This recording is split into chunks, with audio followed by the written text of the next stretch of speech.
পুতুল। এই পুতুলটা কে বানাইছে? নুফাই। নুফাই কে ডাবার? এই পেদা। ও, আর উনি উনি কে? উনি নুফাইয়ের ভাই। তোমার নাম কি? নাফি। তোমার নাম নাফিস? এটা আপি। তো ওটা কি পানি খাও? আর এটা কি বানাইছে তোমার ভাইয়া? পুতুল বানাইছে। পুতুল, এটা কি ছেলে পুতুল না মেয়ে পুতুল? ছেলে পুতুল। আর এটা কি তলোয়ার বানাইছো? হুম। তলোয়ারটা কি এখানে হাতে ঢুকবে? না, এভাবেই ধরে।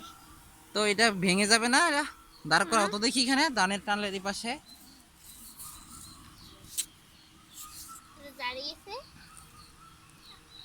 নাফিস, কেমন আছো তুমি? এই যে দেখো, এই কি করো? পুতুলটা মুখ ঘুরাতে পারে। রাখো। ও, মুখ ঘুরাতে পারে? কাঠি দিছি। কিভাবে ঘুরাও দেখি তো, মুখটা কেমনে ঘুরে? এই যে। হ্যাঁ, আরে দারুন তো। হ্যাঁ, রাখো। এটা কি দাঁড়াইতে পারে একা না, একা? একা একা দাঁড়াইতে পারে না। ও, এটা এখনো বাবু না? হুম। একটু বড় হলে দাঁড়াইতে পারবো না? হুম। ওকে, ঠিক আছে।